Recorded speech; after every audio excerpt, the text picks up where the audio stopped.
하나님 아버지 감사합니다. 오늘 수요일입니다. 주께서 함께 하시고 오늘도 말씀을 통하여 큰 은혜의 하루가 되게 하옵소서. 예수님 이름으로 기도합니다. 아멘. 예, 오늘은 수요일 30일이고요. 사도행전 28장 11절로 22절 제가 읽습니다. 석 달 후에 우리가 그 섬에서 겨울을 난 알렉산드리아 배를 타고 떠나니 그 배의 머리 장식은 디오스구로라 수라구사에 대고 사흘을 있다가 거기서 둘러가서 레기온에 이르러 하루를 지낸 후 남풍이 일어나므로 이튿날 보디올에 이르러 거기서 형제들을 만나 그들의 청함을 받아 이레를 함께 머무르니라. 그래서 우리는 이와 같이 로마로 가니라.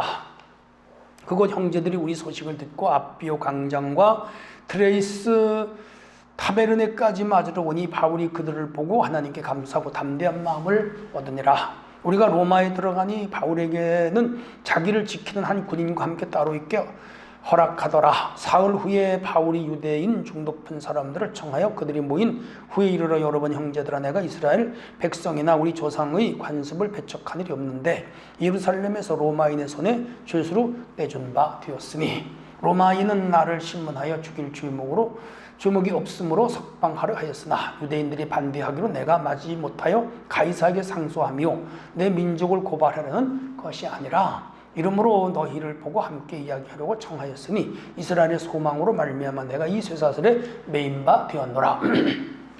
그들이 이르되 우리가 유대에서 내게 대한 편지도 받은 일이 없고 또 형제 중 누가 와서 내게 대하여 좋지 못한 것을 전하든지 이야기한 일도 없느니라. 이 우리가 너의 사상이 어떠한 것 듣고자 하니 이 파에 대하여는 어디서든지 반대를 받는 줄 알기 때문이라 하더라.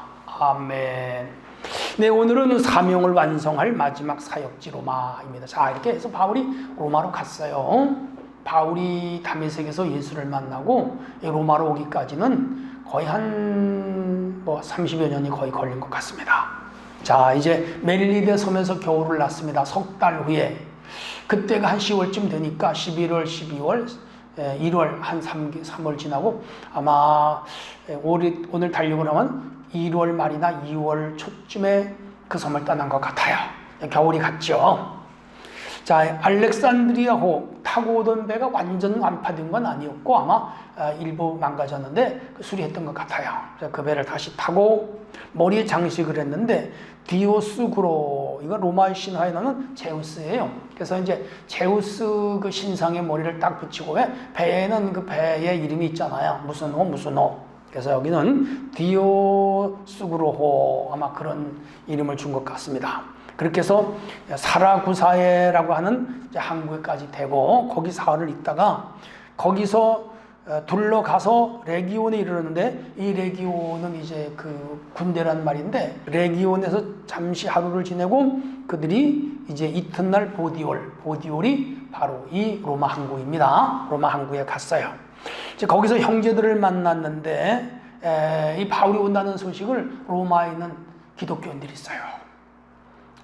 서로 이미 다 서로 연락하고 편지로 주고받고 막 그랬겠죠. 그래서 바울 일행이 온다. 그 로마에 있는 교인들도 바울에 대한 그 소식이 궁금했고 또 바울을 만나보고 싶었죠. 전에 가이사라의 백부장이라든지 이런 사람 다 로마 사람들 아닙니까? 이미 로마 공동체가 형성이 돼 있고 로마에도 교회가 서 있어요. 그래서 바울이 로마서를 로마에 가기 전에 썼단 말이에요. 그러니까 그 사람들이 온다는 소식을 듣고 왔어요. 그래서 2대 동안 그들과 같이 있으면서 피곤해진 심신을 달랬고 또 살이 빠졌을 거 아니에요. 제대로 먹지 못해서. 그래서 몸보신도 하고 휴식도 하고 그리고 여러 가지 있었던 이야기들을 하면서 정답게 일주일 정도를 지나면서 푹 쉬었고 또 로마에 있는 형제들은 이 바울 일행 누가라든지 같이 온 사람들을 푹 쉬도록 더들로도 같이 왔죠. 그래서 푹 쉬도록 해줬습니다. 자, 그리고 그곳 형제들이 우리 소식을 듣고 아비오 광장과 트레이스 타베르까지 맞으러 오니 바울이 그들을 보고 감사하고 하나님께 담대한 마음을 얻으니라. 그리고 이제 로마 시내로 들어가는데 로마 교회가 프랭카드, 오늘로 프랭카드 들고 꽃바구니 들고 꽃송이 들고 꽃다발 들고 이렇게 나와서 맞았을 거예요. 기쁨으로 바울 일행을 맞아줍니다. 이렇게 해서 바울 일행이 이제 드디어 로마로 들어간 것이죠. 이 보디올에 있는 로마 성도들이 바울을 따뜻하게 맞이했다. 오늘 우리는 복음을 증거하는 이들을 이렇게 격려하고 위로해줘요. 힘을 주고 또 기도하고 또 협력해주는 일이 서로 아름다운 일이고 복받는 일이죠. 동시에 내가 위로와 격려를 전해야 할 지체는 누구인가 한번 돌아보셔야 돼요. 우리 성도들 코로나19 지나면서 고생 많이 했잖아요. 그리고 또 이 교회도 알게 모르게 힘써 섬기는 분들이 많이 있습니다. 이들을 위로하고 격려하고 용기를 주고 북돋아 주고 또 따뜻한 국밥 한 그릇이라도 좀 사주고 말이죠. 이렇게 손을 잡아 격려해 주는 것은 우리가 서로 해야 할 일입니다. 자, 이렇게 해서 이제 16절 이하에 보면은 우리가 로마에 들어갔는데 바울에게는 자기를 지키는 군인과 함께 따로 있게 허락하더라. 아마 그 백부장 율리오가 이 바울이 그 오는 동안에 행했던 모든 일련의 사건들, 그리고 이 영적 권위, 하나님이 함께 하는 것, 이런 것들 상부에 보고했을 것이고, 그로 인해서 바울은 중범죄자가 아니라는 것을 그들이 인정하고 바울을 특별 관리하는 것을 볼 수 있죠. 이렇게 하나님이 높여주시면 어디를 가든지 특별 대우를 받아요. 사흘 후에 바울이 유대인 중 높은 사람을 청했습니다. 웬고하니 이 로마에도 이미 유대인 회당이 있어요. 그 회당의 높은 사람들을 다 불렀습니다. 왜냐하면 여기서도 복음을 증거할 수 있을까? 바울이 한번 지금 떠보는 거죠. 이를테면 한번 파악하는 것이죠. 그래서 많은 사람들이 모였습니다. 후여프 여러분 형제들아, 내가 이스라엘 백성이나 조상의 관습을 배척한 일이 없고 예루살렘에서 내가 로마인의 손에 조수로 내어준 바 되었으나 사실은 내가 죄가 없다. 자기 변명하는 거요. 쭉 이야기 아마 다메섹 사건부터 얘기하지 않았을까 이렇게 생각이 됩니다. 로마 사람들은 나를 심문하여 죽을 죄목이 없다고 석방하려고 했지만 유대인들이 극렬하게 반대하는 바람에 내가 이렇게 상소하여 여기까지 왔고, 그리고 내가 민족을 고발하려는 전혀 없다. 또 우리 민족한테 내가 이겨내거나 또 우리 조상들을 탓할 일도 없고 우리 같은 동족에 대하여 난 원망이 하나도 없다. 다만 하나님의 은혜로 내가 왔다. 이렇게 자기 변명을 하고 또 사실이에요. 이러므로 너희를 보고 함께 이야기하려고 청하였는데 우리 이스라엘의 소망으로 말미암아 내가 수살에 매인마 되느라. 그 의미는 뭐냐 하면 내가 여러분에게 예수를 한번 소개하고 싶다. 그분이 우리 민족의 소망이다. 바울은 확실한 신념이 있었어요. 예수님이 이스라엘의 참 소망이라는 거. 자, 그러자 이제 그 초대받은 회당의 우두머리들이 우리를 유대에서 내게 대한 편지를 받은 것도 없고, 유대인들이 너를 핍박했고 박해했고 또 법정에 세웠다 그러는데 누가 와서 너에 대하여 나쁜 말을 한 적도 없고 그들로부터 사전에 편지를 받은 일도 없고 우리는 너에 대하여 자세히 알지도 못한다 라고 유대교인 측의 입장이에요. 그래서 22절에 우리가 너의 사상이 어떠한가 한번 들어보겠다.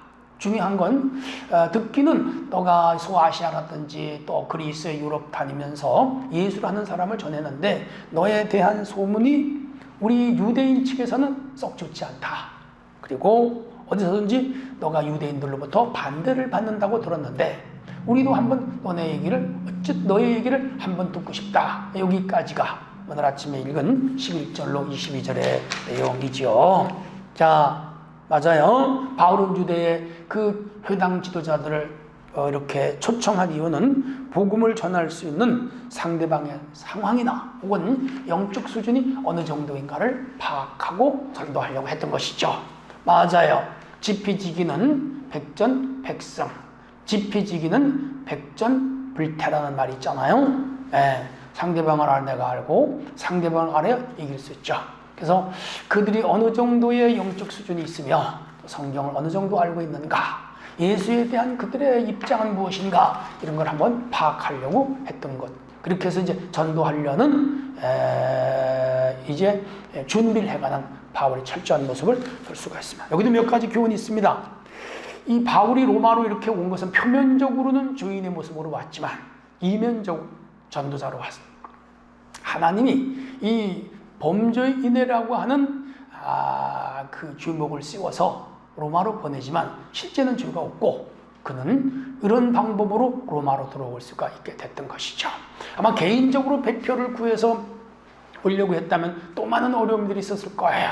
왜냐하면 그 배에 같이 가는 유대인들이 바울을 또 바다 한가운데서 죽일 수도 있잖아요. 그런데 군인들과 백부장의 철저한 보호를 받으면서 로마로 돌아오게 하시는 하나님의 섭리와 보호가 있었던 것이죠.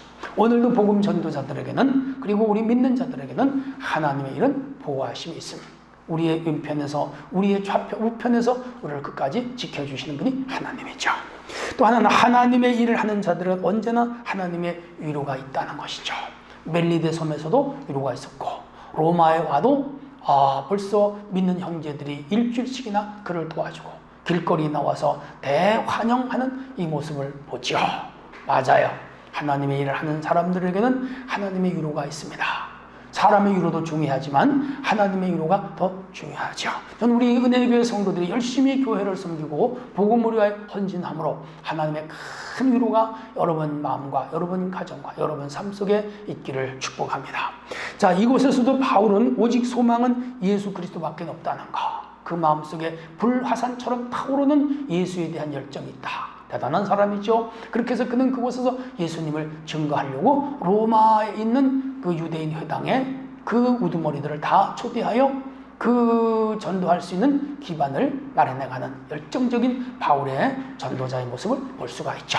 우리는 때를 얻든지 못 얻든 어떤 상황에서도 누구라도 전도할 수 있는 그러한 열정과 열심이 있어야 되겠습니다. 그는 오직 예수예요. 오직 복음이에요. 오직 전도예요. 이것이 오늘 우리가 또 해야 할 사명이라고 생각합니다. 우리 내게 모든 성도가 한 마음이 되어 복음 증거, 영혼 구원, 한나라 확장, 교회 부흥에 매진하고 전력을 다해, 그래야 하나님이 축복하십니다. 하나님 아버지 감사합니다. 오늘도 수요일에 하나님의 은혜가 우리 교회와 우리 성도들 심령과 가정에 크게 힘있게 임재하여 주옵소서. 예수님 이름으로 기도합니다. 아멘.